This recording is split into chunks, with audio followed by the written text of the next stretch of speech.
Hello friends, എല്ലാവർക്കും Shruthi's learning സ്ക്വയറിലേക്ക് സ്വാഗതം. ഇന്നത്തെ ക്ലാസ്സിൽ നമ്മൾ നോക്കാൻ പോകുന്നത് വൺ വേർഡ് സബ്സ്റ്റിറ്റ്യൂഷൻ ആണ് കേട്ടോ. അപ്പോൾ ഇന്നത്തെ ക്ലാസ്സിൽ നമ്മൾ സെലക്ട് ചെയ്തിട്ടുള്ള ഓരോ ക്വസ്റ്റ്യനും വളരെ ഇമ്പോർട്ടൻ്റ് ആണ്. ഒരുപാട് റെഫർ ചെയ്തിട്ട് എടുത്തിട്ടുള്ള ക്വസ്റ്റ്യൻസ് ആണ് കേട്ടോ. അപ്പോൾ വരുന്ന എക്സാമുകളിലൊക്കെ ചോദിക്കാൻ ചാൻസ് ഉള്ള ക്വസ്റ്റ്യൻസ് ആണ്. ആരും മിസ് ചെയ്യരുത് കേട്ടോ, ഫുള്ള് കാണണേ. അപ്പോൾ നമുക്ക് സ്റ്റാർട്ട് ചെയ്യാം. ആദ്യത്തെ ചോദ്യം, extreme old age when a man behaves like a fool. അതിന് നമ്മൾ പറയുന്നത് ഡോട്ടേജ് എന്നാണ് കേട്ടോ. Extreme old age when a man behaves like a fool എന്ന് പറഞ്ഞാൽ എന്താ? ദുർബലമായിട്ടുള്ള വയസ്സുകാലം കേട്ടോ. അതിന് നമ്മൾ പറയുന്നത് ഡോട്ട് ഏജ് എന്നാണ്. ആ ഡോട്ട് ഏജ് വായിക്കുമ്പോൾ തന്നെ നമുക്ക് കിട്ടുമല്ലോ, ഏജ് എന്നുള്ള വാക്കുണ്ട് അല്ലേ. അപ്പോൾ വയസ്സായിട്ടുള്ള എന്നുള്ള രീതിയിലൊക്കെ നമുക്കൊന്ന് കണക്ട് ചെയ്യാം. അപ്പോൾ കുറച്ചും കൂടെ ഏജ്ഡൊക്കെ ആയി കഴിയുമ്പോഴേക്കും നമ്മളിങ്ങനെ ക്ഷീണിച്ച് ഡോട്ട് പോലെയൊക്കെ ആവുന്ന ആലോചിക്കാം കേട്ടോ. അപ്പോൾ ഡോട്ട് ഏജ് ആണ്. കിട്ടിയോ? അപ്പോൾ extreme old age when a man behaves like a fool, it is known as dot age. Next is that which cannot B corrected. Correct ചെയ്യാൻ പറ്റാത്ത ഒന്നിനെ നമ്മൾ പറയുന്നത് ഇൻകൊറിജിബിൾ എന്നാണ്. എന്താണ് ഇൻകൊറിജിബിൾ? അതായത് തിരുത്താൻ കഴിയാത്ത, നന്നാക്കാൻ പറ്റാത്ത എന്നൊക്കെ നമ്മൾ പറയില്ലേ, അതിനെ പറയുന്നതാണ് ഇൻകൊറിജിബിൾ. കറക്റ്റ് ചെയ്യാൻ പറ്റാത്ത. കൊറിജിബിൾ അതിനകത്തുണ്ടല്ലോ കറക്റ്റ് അല്ലേ, CORR ഉണ്ട് അല്ലേ. അപ്പോൾ കറക്റ്റ് ചെയ്യാൻ പറ്റാത്ത എന്നുള്ളൊരു മീനിങ് ആണ് കേട്ടോ. അടുത്ത ക്വസ്റ്റ്യൻ നോക്കാം. A person who insist on something, അതിനെ പറയുന്നത് സ്റ്റിക്ലർ ആണ്. സ്റ്റിക്ലർ.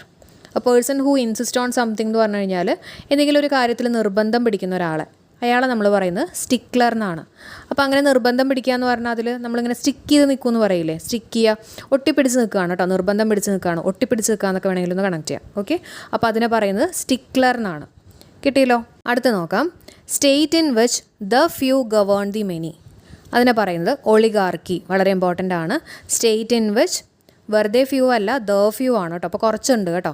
State in which the few govern the many, അതിനെ പറയുന്നത് ഒളിഗാർക്കി എന്നാണ്. അതായത് ചുരുക്കം പേർ ചേർന്നിട്ടുള്ള ഒരു ഭരണം, അതിനെയാണ് പറയുന്നത് ഒളിഗാർക്കി കേട്ടോ.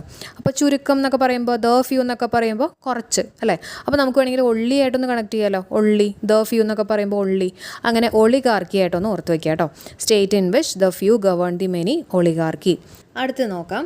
A style in which a writer makes a display of his knowledge, അതിനെ പറയുന്നത് പെഡാൻറ്റിക് എന്നാണ് കേട്ടോ. എന്താണ് പെഡാൻറ്റിക്? പെഡാൻറ്റിക് എന്ന് പറഞ്ഞാൽ A style in which a writer makes a display of his knowledge.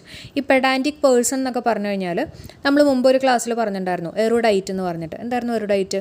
ഇങ്ങനെ എറിഞ്ഞു നോക്കുക അല്ലേ. അപ്പോൾ ഒരു സ്കോളർ എന്നുള്ളൊരു മീനിങ് ആണ്.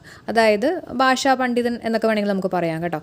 അതാണ് പെഡാൻറ്റിക് പേഴ്സൺ. അപ്പോൾ പെഡാൻറ്റിക് എന്ന് പറഞ്ഞാൽ style in which writer makes a display of his knowledge. അപ്പോൾ നമുക്ക് കണക്ട് ചെയ്യാൻ വേണ്ടിയിട്ട് നമ്മൾ ഈ സ്കൂളിലൊക്കെ പഠിക്കുന്ന സമയത്ത് ചിലപ്പം ചില പാരൻസ് ഒക്കെ പറയാറുണ്ട് അല്ലേ, നല്ല രീതിയിൽ നമുക്കറിയാവുന്ന കാര്യങ്ങളൊക്കെ നമ്മുടെ ആൻസർ ഷീറ്റിൽ എഴുതിയില്ലെങ്കിൽ നല്ല പെട കിട്ടും എന്നുള്ള രീതിയിലൊക്കെ പറയും അല്ലേ. അപ്പോൾ അങ്ങനെ ഒന്ന് കണക്ട് ചെയ്തൂടെ?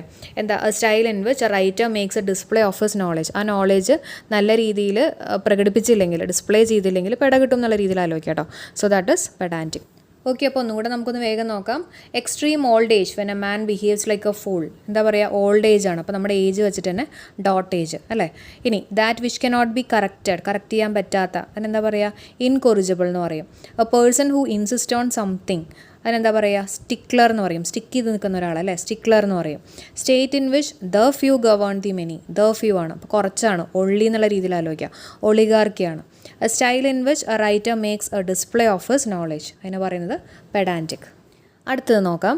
A person pretending to be somebody he is not, അതിനെ പറയുന്നത് ഇമ്പോസ്റ്റർ ആണ് കേട്ടോ. അത് ഇമ്പോർട്ടൻ്റ് ആണ്. ഇമ്പോസ്റ്റർ എന്ന് പറഞ്ഞു കഴിഞ്ഞാൽ ആൾമാറാട്ടക്കാരൻ എന്നൊക്കെ നമ്മൾ പറയില്ലേ, ആ മീനിങ് ആണ് കേട്ടോ ഇമ്പോസ്റ്റർ. എങ്ങനെ ഓർക്കുക? ഇപ്പോൾ നമ്മളിപ്പം ബസ് സ്റ്റോപ്പിലോ എവിടെയെങ്കിലുമൊക്കെ നമ്മൾ ഒരുപാട് തരത്തിലുള്ള പോസ്റ്റേഴ്സ് കണ്ടിട്ടുണ്ടാവും അല്ലേ. നമ്മളെ പറ്റിക്കുന്നതായിട്ടുള്ള ഫേക്ക് ആയിട്ടുള്ള പോസ്റ്റേഴ്സൊക്കെ ഉണ്ടാവും. അപ്പോൾ അങ്ങനെ ആൾമാറാട്ടക്കാരനായിട്ട് നമുക്കൊന്ന് കണക്ട് ചെയ്യാമല്ലോ, ഫേക്ക് ആയിട്ടുള്ള. Okay, a person pretending to be somebody he is not ആണ് ഇമ്പോസ്റ്റർ. എന്താണ്? ഇമ്പോസ്റ്റർ. അടുത്ത് നോക്കാം. A person who knows many foreign languages and its structure, അതിനെ നമ്മൾ പറയുന്നത് ലിംഗ്വിസ്റ്റ് എന്നാണ് പറയുക. എന്താ പറയുക? ലിംഗ്വിസ്റ്റ് ആണ്. ലിംഗ്വിസ്റ്റ് എന്ന് പറഞ്ഞാൽ ഭാഷാശാസ്ത്രകാരൻ അല്ലെങ്കിൽ ഭാഷാ പണ്ഡിതൻ എന്നൊക്കെ നമ്മൾ പറയില്ലേ. അതായത് ആ ഒരു ലാംഗ്വേജിനെ കുറിച്ചുള്ള എല്ലാ കാര്യങ്ങളും, അടിസ്ഥാനപരമായിട്ടുള്ള എല്ലാ കാര്യങ്ങളും അറിയുന്ന ഒരാളെയാണ് നമ്മൾ പറയുന്നത് ലിംഗ്വിസ്റ്റ് എന്ന് പറയുന്നത്. ഇപ്പോൾ ഗ്രാമർ, അതുപോലെ തന്നെ വൊക്കാബുലറി, അങ്ങനെയുള്ള എല്ലാ കാര്യങ്ങളും അറിയുന്ന ഒരാളെയാണ് ലിംഗ്വിസ്റ്റ് എന്ന് പറയുന്നത്. ഓക്കെ, ഇനി സപ്പോസ് ഇതേപോലെ ഒരു ക്വസ്റ്റിനകത്ത് ഓപ്ഷനകത്ത് പോളിഗ്ലോട്ട് കണ്ടു എന്ന് വിചാരിച്ചോ. അപ്പോൾ പോളിഗ്ലോട്ട് എന്ന് പറഞ്ഞാൽ എന്താ? പോളിഗ്ലോട്ട് എന്ന് പറഞ്ഞു കഴിഞ്ഞാൽ ഒരുപാട് ഭാഷ അറിയാവുന്ന ഒരാളെയാണ് നമ്മൾ പോളിഗ്ലോട്ട് എന്ന് പറയുക. പോളി എന്ന് പറഞ്ഞാൽ പോളിമേഴ്സ് അല്ലേ. പോളി എന്ന് പറഞ്ഞാൽ മെനി എന്നുള്ള മീനിങ്ങാണ്. അപ്പോൾ പോളിഗ്ലോട്ട് എന്ന് പറഞ്ഞാൽ ഒരുപാട് ഭാഷ സ്പീക്ക് ചെയ്യാൻ പറ്റുന്ന ഒരാളെയാണ് നമ്മൾ പോളിഗ്ലോട്ട് എന്ന് പറയുക. അയാൾ ലിംഗ്വിസ്റ്റ് ആവണം എന്നില്ല, പക്ഷേ he can speak several languages. അങ്ങനെ ഒരാളെയാണ് നമ്മൾ പോളിഗ്ലോട്ട് എന്ന് പറയുക കേട്ടോ. അപ്പോൾ ഡിഫറൻസ് മനസ്സിലായല്ലോ. ഇത് രണ്ടും ഓപ്ഷനിൽ വരാനുള്ള ചാൻസ് ഉണ്ട്. അടുത്ത് നോക്കാം, one who has little faith in human sincerity and goodness. അതിന് നമ്മൾ പറയുന്നത് സിനിക് എന്നാണ് പറയുക. അപ്പോൾ സിനിക് എന്ന് പറഞ്ഞാൽ എന്താ? അതായത് മനുഷ്യവിദ്വേഷി എന്നൊക്കെ നമ്മൾ പറയില്ലേ, എല്ലാത്തിലും ഇങ്ങനെ ദോഷം മാത്രം കാണുന്ന ഒരാൾ കേട്ടോ, അല്ലെങ്കിൽ ലോകനിന്ദകൻ, മനുഷ്യവിദ്വേഷി എന്നൊക്കെ ഒരു മീനിങ് ആണ് സിനിക്. അപ്പോൾ ഇതേപോലെയുള്ള ഒരാൾ എവിടെയെങ്കിലുമൊക്കെ പോയി കഴിഞ്ഞാൽ ഭയങ്കര ഒരു സീനാവും എന്നൊക്കെ ആലോചിക്കുക കേട്ടോ, കാരണം എല്ലാത്തിലും ഇങ്ങനെ ദോഷം മാത്രമല്ല കാണുന്നത്. അപ്പോൾ നമുക്കൊന്ന് കണക്ട് ചെയ്യാമല്ലോ. അപ്പോൾ one who has little faith in human sincerity and ഗുഡ്നെസ്സിന് എന്താ പറയുക? സിനിക് എന്നാണ് പറയുക കേട്ടോ. എന്താ പറയുക? സിനിക്. അടുത്ത് നോക്കാം, വേർഡ്സ് ഇൻസ്ക്രൈബ്ഡ് ഓൺ ടോംബ്. അതിന് നമ്മൾ പറയുന്നത് എപ്പിടഫ് എന്നാണ്. അതായത് എപ്പിടഫ് എന്ന് പറഞ്ഞു കഴിഞ്ഞാൽ ഈ ശവകുടീരത്തിന് അവിടെയൊക്കെ ഉണ്ടാകുന്ന ഒരു എഴുത്തുണ്ടല്ലോ, അതിനെയാണ് പറയുന്നത് എപ്പിടഫ് എന്ന് പറയുന്നത് കേട്ടോ. അപ്പം ഇതേപോലെയുള്ള കാര്യങ്ങൾ നമുക്ക് ഭയങ്കര വിഷമമുള്ള കാര്യങ്ങളായിരിക്കില്ലേ ഇതേപോലെ ശവകുടീരത്തിൻ്റെ അവിടെയൊക്കെ പോയിട്ടുള്ള ഒരു എഴുത്തൊക്കെ വായിക്കുമ്പോൾ. അപ്പോൾ അത് കുറച്ച് ടഫായിട്ടുള്ള കാര്യമാണെന്ന് ആലോചിക്കുക കേട്ടോ. എപ്പിടഫ് എന്നുള്ള രീതിയിൽ ഒന്ന് കണക്ട് ചെയ്യാം. ഓക്കെ. അടുത്തത്, the custom or practice of having more than one husband at same time. അതിനെ പറയുന്നത് പോളി ആൻഡ്രി എന്നാണ് കേട്ടോ. അതായത് ഒരേ സമയത്ത് ഒന്നിൽ കൂടുതലുള്ള ഹസ്ബൻഡ് ഉള്ള ഒരു പ്രാക്ടീസിനെയാണ് നമ്മൾ പറയുന്നത് പോളി ആൻഡ്രി. നമ്മൾ നേരത്തെ പറഞ്ഞു പോളി എന്ന് പറഞ്ഞാൽ മെനിയാണ് അല്ലേ. അപ്പം ഹസ്ബൻഡ് എന്ന് പറയുമ്പോൾ ആണല്ലേ. അപ്പോൾ അങ്ങനെ നമുക്ക് ആണ് വെച്ചിട്ടുള്ള AN വെച്ചിട്ട് തന്നെ ആലോചിക്കുക കേട്ടോ. പോളി ആൻഡ്രി ആണ് എന്നുള്ള രീതിയിൽ ഒന്ന് കണക്ട് ചെയ്യാം. ഓക്കെ. അപ്പോൾ നമ്മൾ പഠിച്ച ഒന്നും കൂടെ ഒന്ന് മനസ്സിലേക്ക് കൊണ്ടുവരാം. A person pretending to be somebody he's not. അതായത് ഫേക്ക് ആയിട്ടുള്ള ആൾ നമ്മൾ എന്താ പറയുക? ഇമ്പോസ്റ്റർ എന്ന് പറയും അല്ലേ. പിന്നെ A person who knows many foreign languages and it structure, അതിൻ്റെ സ്ട്രക്ചർ അറിയാം, ആ ഭാഷേനെ കുറിച്ചുള്ള സ്ട്രക്ചർ അറിയാവുന്ന ഒരാളെ പറയുന്നത് ലിംഗ്വിസ്റ്റ് ആണ്. അതേസമയം പോളിഗ്ലോട്ട് എന്ന് പറഞ്ഞാൽ ഒരു 4 കൂടുതൽ ഭാഷ സംസാരിക്കാൻ പറ്റുന്ന ഒരാളെയാണ് നമ്മൾ പോളിഗ്ലോട്ട് എന്ന് പറയുക കേട്ടോ. Next is one who has little faith in human sincerity and goodness. അതിനെ പറയുന്നത് സീനിക് എന്നാണ്. എന്താണ്? സീനിക് ആണ്. അതായത് ദോഷം മാത്രം കാണുന്ന ഒരാൾ, അല്ലെങ്കിൽ മനുഷ്യവിദ്വേഷി എന്നൊക്കെ പറയും. വേർഡ്സ് ഇൻസ്ക്രൈബ്ഡ് ഓൺ ടോം എന്ന് പറയുന്നത് എപ്പിടഫാണ്, ശവകുടീരത്തിൽ എഴുത്ത് അല്ലേ, ടഫായിട്ടുള്ള കാര്യം. The custom or practice of having more than one husband at same time. അതിനെ പറയുന്നത് പോളി ആൻഡ്രി ആണ്. ഓക്കെ. Next one. അടുത്ത് നോക്കാം, tending to move away from the centre or axis. അതിന് നമ്മൾ പറയുന്നത് സെൻട്രിഫ്യൂഗൽ എന്ന് പറയും അല്ലേ. സെൻട്രിഫ്യൂഗൽ ഫോഴ്സ് ഒക്കെ നമ്മൾ പഠിച്ചിട്ടുള്ളതാണ് അല്ലേ. Centripetal force, centrifugal force. Centrifugal force എന്ന് പറഞ്ഞാൽ എന്താ? പുറത്തേക്കുള്ള ഫോഴ്സാണ്, എക്സ്റ്റേണലി ഔട്ട്വേർഡ് ആക്ട് ചെയ്യുന്ന ഫോഴ്സാണ് സെൻട്രിഫ്യൂഗൽ ഫോഴ്സ്. നമ്മുടെ വാഷിംഗ് മെഷീനിലും അതേപോലെ തന്നെ തൈര് കടയുമ്പോൾ ഒക്കെ പ്രയോജനപ്പെടുത്തുന്ന ഫോഴ്സാണ് സെൻട്രിഫ്യൂഗൽ ഫോഴ്സ് അല്ലേ. അപ്പോൾ ഒന്ന് ഓർത്ത് വയ്ക്കാം കേട്ടോ. അടുത്ത് നോക്കാം, one who's not easily pleased by anything. അങ്ങനെയുള്ള ഒരാളെ നമ്മൾ പറയുന്നത് ഫാസ്റ്റിഡിയസ് ആണ്. അപ്പോൾ ഫാസ്റ്റിഡിയസ് എന്ന് പറഞ്ഞാൽ എന്താ? അതായത് എത്രയൊക്കെ ആയിക്കഴിഞ്ഞാലും തൃപ്തി വരാത്ത ആൾക്കാരുണ്ടല്ലോ, അവരെയാണ് നമ്മൾ പറയുന്നത് ഫാസ്റ്റിഡിയസ്. അപ്പോൾ നമുക്ക് ഓർക്കാൻ വേണ്ടിയിട്ട്, ഇപ്പോൾ എത്ര ഫാസ്റ്റിൽ വണ്ടി ഓടിച്ചു കഴിഞ്ഞാലും ചിലപ്പോൾ തൃപ്തി വരില്ല അല്ലേ. അപ്പോൾ അങ്ങനെ ആ ഒരു തരത്തിൽ നമുക്ക് കണക്ട് ചെയ്യാം കേട്ടോ. One who's not easily pleased by anything, അതാണ് ഫാസ്റ്റിഡിയസ്. എത്രയൊക്കെ ചെയ്തു കഴിഞ്ഞാലും തൃപ്തി വരാത്ത, എത്രയൊക്കെ ഫാസ്റ്റിൽ ഓടിച്ചു കഴിഞ്ഞാലും തൃപ്തി വരില്ല എന്നുള്ള രീതിയിൽ കണക്ട് ചെയ്യാം. ഓക്കെ. അടുത്ത് നോക്കാം, one whose fond of fighting. അതിനെ പറയുന്നത് ബെല്ലിക്കോസ് എന്നാണ്. അതായത് കലഹപ്രിയൻ എന്നൊക്കെ നമ്മൾ പറയില്ലേ, അതിനെയാണ് പറയുന്നത് ബെല്ലിക്കോസ് കേട്ടോ. അതായത് തല്ലുപിടിക്കാൻ അല്ലെങ്കിൽ ഇടിപിടിക്കാനൊക്കെ ഇഷ്ടപ്പെട്ട ഒരാളെയാണ് പറയുന്നത് ബെല്ലിക്കോസ് എന്ന് പറയുന്നത്. ഓക്കെ. അപ്പോൾ നമുക്ക് കണക്ട് ചെയ്യാൻ വേണ്ടിയിട്ട് ഈ ഫൈറ്റ് ചെയ്യുമ്പോൾ ഉണ്ടല്ലോ, പുള്ളിക്കാരൻ എപ്പോഴും ഇഷ്ടം ഇങ്ങനെ വയറിലിടിക്കാനാണെന്ന് വിചാരിക്കുക കേട്ടോ. ബെല്ലിയായിട്ടൊന്ന് കണക്ട് ചെയ്യാം. അപ്പോൾ ബെല്ലിയിലിടിക്കാൻ ഒരു കോസ് ഉണ്ടെന്ന് ആലോചിക്കുക. അപ്പോൾ ബെല്ലി കോസ് എന്നുള്ളത് കിട്ടും കേട്ടോ. One whose fond of fighting എന്താണ്? Bellicose. Okay. Next one, that which cannot be read. അതായത് വായിക്കാൻ പറ്റാത്ത ഒന്നിനെയാണ് നമ്മൾ പറയുന്നത് ഇല്ലെജിബിൾ എന്ന് പറയുന്നത്. എന്താണ്? ഇല്ലെജിബിൾ. ലെജിബിൾ അല്ലാത്ത, വായിക്കാൻ പറ്റാത്ത ഒന്നിനെയാണ് പറയുന്നത് കേട്ടോ. Okay. Next one, in a state of tension or anxiety or suspense. ഭയങ്കര ടെൻഷനുള്ള ഒരു സ്റ്റേറ്റ്, ഒരു അവസ്ഥ, ആ ഒരു അവസ്ഥേനെയാണ് നമ്മൾ പറയുന്നത് ഓൺ ടെൻഡർ ഹുക്സ്. നമ്മുടെ തന്നെ ഒരു ക്ലാസ്സിൽ പറഞ്ഞിട്ടുണ്ടായിരുന്നതാണ് കേട്ടോ ടെൻഡർ ഹുക്സ്. TER ആണ് കേട്ടോ. അപ്പോൾ ഇതേപോലെ ഒരു ഹുക്കിനകത്തൊക്കെ നമ്മളിങ്ങനെ കെട്ടിത്തൂക്കിയിട്ട് കഴിഞ്ഞാൽ നമുക്ക് ഭയങ്കര ടെൻഷൻ വരും എന്നുള്ള രീതിയിലൊക്കെ നമുക്കൊന്ന് കണക്ട് ചെയ്യാം കേട്ടോ. In a state of tension or anxiety or suspense ആണ്. ഓക്കെ. അടുത്തത്, to slap with a flat object. അതിനെ പറയുന്നത് സ്വാറ്റ് എന്നാണ്. എന്താണ്? സ്വാറ്റ് എന്ന് പറഞ്ഞാൽ ആഞ്ഞ് വീശിയടിക്കുക എന്നൊക്കെ പറയില്ലേ, അതിനെയാണ് പറയുന്നത് സ്വാറ്റ് കേട്ടോ. അപ്പോൾ നമുക്ക് കണക്ട് ചെയ്യാൻ വേണ്ടിയിട്ട് നമ്മൾ റാറ്റിനെയോ അല്ലെങ്കിൽ ക്യാറ്റിനെയോ എന്താണെങ്കിലും ഇതിനെയൊക്കെ നമ്മളിങ്ങനെ ആഞ്ഞടിക്കും എന്നുള്ള രീതിയിൽ, ആഞ്ഞ് വീശി അടിക്കും എന്നുള്ള രീതിയിൽ വെറുതെ ഒന്ന് കണക്ട് ചെയ്യാം കേട്ടോ. To slap with flat object ആണ് സ്വാറ്റ് കേട്ടോ. സ്വാറ്റ്. അപ്പോൾ ക്യാറ്റ് റാറ്റൊക്കെ ഒന്ന് ജസ്റ്റ് കണക്ട് ചെയ്യാം. അടുത്തത് to be a person who is perfect example of a thing or quality. അതിനെ പറയുന്നതാണ് പേഴ്സോണിഫൈ. ഇമ്പോർട്ടൻ്റ് ആണ്. To be a person who is perfect example of a thing or quality. എന്താ പറയുക? Personify എന്ന് പറയും. നമ്മൾ ഉത്തമ ഉദാഹരണം എന്നൊക്കെ പറയില്ലേ, ആ ഒരു രീതിയിൽ കേട്ടോ. അല്ലെങ്കിൽ ചില ജീവനില്ലാത്ത സാധനങ്ങൾക്കൊക്കെ നമ്മൾ ജീവനുള്ളതായിട്ടൊക്കെ കൽപ്പിക്കില്ലേ, അതിനെ നമ്മൾ പേഴ്സോണിഫൈ എന്ന് പറയും കേട്ടോ. അപ്പോൾ ഒന്ന് ഓർത്ത് വയ്ക്കണേ. To be a person who is perfect example of a thing or ക്വാളിറ്റീനെ നമ്മൾ എന്താ പറയുക? Personify. Next is a name adopted by an author in his writings. അതിനെ പറയുന്നത് സ്യൂഡോണിമാണ്. തൂലികാനാമം എന്നൊക്കെ നമ്മൾ പറയും. സ്യൂഡോണിമാണ് കേട്ടോ. A name adopted by an author in his writings ആണ് സ്യൂഡോണിം. അടുത്ത് നോക്കാം. A place that provides refuge.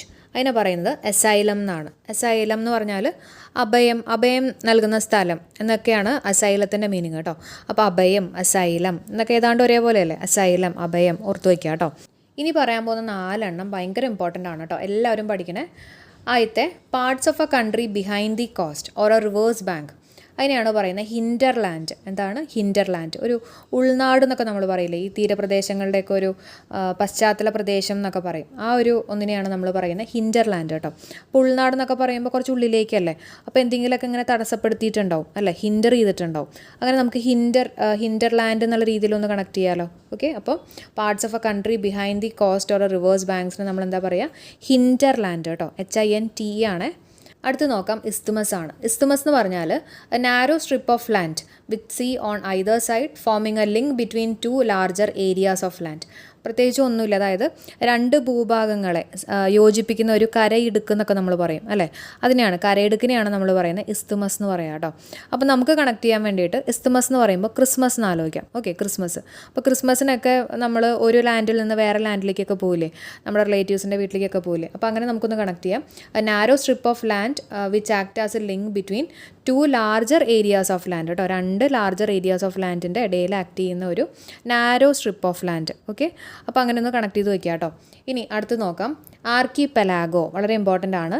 ആർക്കിപെലാഗോ എന്ന് പറഞ്ഞാൽ an extensive group of islands ആണ്. അതായത് ഐലൻഡ്സിൻ്റെയൊക്കെ ഒരു ഗ്രൂപ്പിനെയാണ് നമ്മൾ പറയുന്നത് ആർക്കിപെലാഗോ എന്ന് പറയുന്നത്. ഇനി നമുക്ക് തെറ്റാതിരിക്കാൻ വേണ്ടിയിട്ടുണ്ടല്ലോ, ആർക്കിപെലാഗോ എന്ന് പറയുമ്പോൾ ഒരു ഐലൻഡിൽ നിന്ന് വേറൊരു ഐലൻഡിലേക്ക് നമുക്ക് പോകണം. അപ്പോൾ അതിന് വേണ്ടിയിട്ടൊരു പലകയൊക്കെ ഇട്ട് വെച്ചിട്ടാണ് നമ്മൾ പോകണമെന്നുള്ള രീതിയിലൊന്ന് കണക്ട് ചെയ്യാം കേട്ടോ. അപ്പോൾ ആർക്കിപെലാഗോ എന്ന് പറഞ്ഞാൽ പലകയായിട്ടൊന്നും ആലോചിക്കുക കേട്ടോ. എന്താണ്? ഗ്രൂപ്പ് ഓഫ് ഐലൻഡ്സ് ആണ്. An extensive group of islands ആണ് ആർക്കിപെലാഗോ. അപ്പോൾ ഞാനിവിടെ പറയുന്ന ഹിൻഡർലാൻഡ് ആണെങ്കിലും ഇസ്തുമസ് ആണെങ്കിലും ആർക്കിപെലാഗോ, ഇതൊക്കെ നമുക്ക് ഓപ്ഷനിൽ ഒരേ ക്വസ്റ്റ്യനിൽ ഓപ്ഷനായിട്ട് വരാൻ ചാൻസ് ഉള്ള ഓരോന്നാണ്. അപ്പോൾ എന്തായാലും പഠിക്കുക, വളരെ ഇമ്പോർട്ടൻ്റ് ആണ് കേട്ടോ.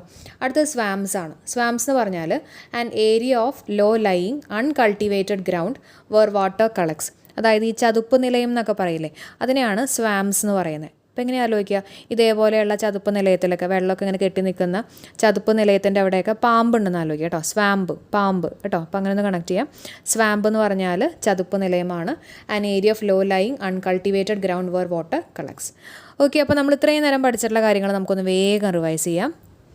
Tending to move away from the centre or axis. അതിനെന്താ പറയുക? സെൻട്രിഫ്യൂഗൽ എന്ന് പറയും അല്ലേ. സെൻട്രിഫ്യൂഗൽ ഫോഴ്സ് ഔട്ട്വേർഡ് ഫോഴ്സ് ആണ്. Next is one who's not easily pleased by anything. അതിനെന്താ പറയുക? ഫാസ്റ്റീഡിയസ് എന്ന് പറയും. അതായത് എത്രയൊക്കെ ചെയ്ത് കഴിഞ്ഞാലും തൃപ്തി വരാത്ത. അപ്പോൾ എത്രയൊക്കെ ഫാസ്റ്റ് ആയി കഴിഞ്ഞാലും തൃപ്തി വരുന്നില്ല കേട്ടോ. അപ്പോൾ ഫാസ്റ്റീഡിയസ് എന്നുള്ള രീതിയിൽ നമുക്ക് കണക്ട് ചെയ്യാം. അടുത്ത one whose fond of fighting. അങ്ങനെയുള്ള ഒരാളെ നമ്മൾ പറയുന്നത് ബെല്ലിക്കോസ് എന്നാണ്. അപ്പം ബെല്ലിയിലാണ്, വയറ്റിലാണ് ഇടിക്കണേ എന്നുള്ള രീതിയിൽ കണക്ട് ചെയ്യുക കേട്ടോ. Bellicose. That which cannot be read. അതിനെ പറയുന്നത് ഇല്ലെജിബിൾ എന്നാണ്. എന്താണ് പറയുക? ഇല്ലെജിബിൾ. അതായത് വ്യക്തമായിട്ട് നമുക്ക് മനസ്സിലാക്കാൻ പറ്റാത്ത എന്നൊക്കെ ഒരു മീനിങ് ആണ് കേട്ടോ. In a state of tension or anxiety or suspense. അതിനെ പറയുന്നത് ഓൺ ടെൻഡർ ഹുക്ക്. നമ്മളൊരു ഹുക്കിനകത്തൊക്കെ തൂക്കിയിട്ട് കഴിഞ്ഞാൽ നമുക്ക് ഭയങ്കര ടെൻഷനായിരിക്കും. അങ്ങനെയൊക്കെ ഒന്ന് കണക്ട് ചെയ്യാം. അടുത്തത് to slap with a flat object. ആഞ്ഞ് വീശി അടിക്കുക എന്നൊക്കെ പറയും അല്ലേ. അതിനെന്താ പറയുക? സ്വാറ്റ് എന്ന് പറയും. അപ്പോൾ നമ്മുടെ കാറ്റിനെയോ റാറ്റിനെയോ അതിനെയൊക്കെയാണ് നമ്മൾ ആഞ്ഞടിക്കണേ എന്നുള്ള രീതിയിൽ കണക്ട് ചെയ്യാം. അടുത്തത് to be a person who is perfect example of a thing or quality എന്ന് പറയുന്നത് പേഴ്സോണിഫൈ. ജീവനില്ലാത്ത വസ്തുക്കൾക്ക് ജീവനുള്ളതായിട്ട് നമുക്ക് പറയാം. അതിനൊക്കെയാണ് നമ്മൾ പേഴ്സോണിഫൈ എന്ന് പറയുന്നത്, അല്ലെങ്കിൽ ഉത്തമ ഉദാഹരണം എന്നൊക്കെ പറയും അല്ലേ. അടുത്തത് name adopted by an author in his writing. അതിനെ പറയുന്നത് സ്യൂഡോണിമാണ്, തൂലികാനാമം. A place that provides refuge, എന്താ പറയുക, അസൈലം എന്ന് പറയും അല്ലേ. അപ്പോൾ റെഫ്യൂജ് എന്നൊക്കെ പറയുമ്പോൾ അഭയമാണ്, അഭയം, അസൈലം എന്നൊക്കെ ഒന്ന് ഓർത്ത് വയ്ക്കുക കേട്ടോ. അടുത്തത് parts of a country behind the coast or A reverse banks, അതിനെ പറയുന്നത് ഹിൻഡർലാൻഡ് ആണ്. അപ്പോൾ ഉൾനാടാണ്, ഹിൻഡർ ചെയ്യും എന്നുള്ള രീതിയിൽ കണക്ട് ചെയ്യുക, ഹിൻഡർലാൻഡ്. ഇസ്തുമസ് എന്ന് പറഞ്ഞാൽ a narrow strip of land with sea on either side forming a link between two larger areas of land. അപ്പോൾ നമ്മുടെ ക്രിസ്മസിന് നമ്മൾ ഒരു ഏരിയ ഓഫ് ലാൻഡിൽ നിന്ന് വേറെ ഏരിയയിലേക്കൊക്കെ പോകും എന്നുള്ള രീതിയിൽ ജസ്റ്റ് ഒന്ന് കണക്ട് ചെയ്യുക. അടുത്ത ആർക്കി പെലാഗോ, എന്താ, an extensive group of islands ആണ്. അപ്പോൾ ഒരു ഐലൻഡിൽ നിന്ന് വേറെ ഐലൻഡിലേക്ക് പോകുമ്പോൾ നമ്മളൊരു പലകയൊക്കെ വെച്ചിട്ടാണ് പോകണമെന്നുള്ള രീതിയിൽ ഒന്ന് കണക്ട് ചെയ്യാം. സ്വാമ്പ് എന്ന് പറഞ്ഞാൽ എന്താ, ചതുപ്പ് നിലയം എന്നൊക്കെ പറയും അല്ലേ. An area of low lying uncultivated ground where water collects, വെള്ളമൊക്കെ ഇങ്ങനെ കെട്ടി നിൽക്കുന്ന ഒരു ഏരിയനെയാണ് നമ്മൾ പറയുന്നത് സ്വാമ്പ്. അപ്പോൾ പാമ്പൊക്കെ അവിടെ ഉണ്ടാവുന്ന രീതിയിൽ കണക്ട് ചെയ്യാം. ഓക്കെ, അപ്പോൾ നമ്മൾ ഇന്ന് 23 വൺ വേർഡ് സബ്സ്റ്റിറ്റ്യൂഷനാണ് പഠിപ്പിച്ചിട്ടുള്ളത്. എല്ലാം വളരെ ഇമ്പോർട്ടൻ്റ് ആയിട്ട് സെലക്ട് ചെയ്തിട്ടുള്ളതാണ് കേട്ടോ. എന്തായാലും എക്സാമിന് ഈ ഒരു പോർഷനിൽ നിന്ന് ചോദ്യം ഉറപ്പായിട്ടും ഉണ്ടാവും. അപ്പോൾ എല്ലാവരും നല്ല പോലെ പഠിക്കുക. അതേപോലെ തന്നെ ഒന്ന് കമൻറ്റ് ചെയ്യുക കേട്ടോ ക്ലാസ്സിനെ കുറിച്ചും. നിങ്ങൾക്ക് ഫോളോ ചെയ്യാൻ പറ്റുന്നുണ്ടോ, സ്പീഡ് കൂടുതലാണോ അല്ലെങ്കിൽ കുറവാണോ, അങ്ങനെയുള്ള എല്ലാ കാര്യങ്ങളും ഒന്ന് കമൻറ്റ് ചെയ്യുക. ഓക്കെ, അപ്പോൾ നമുക്ക് അടുത്ത വീഡിയോയിൽ കാണാം. എല്ലാവർക്കും bye. Thank you for supporting.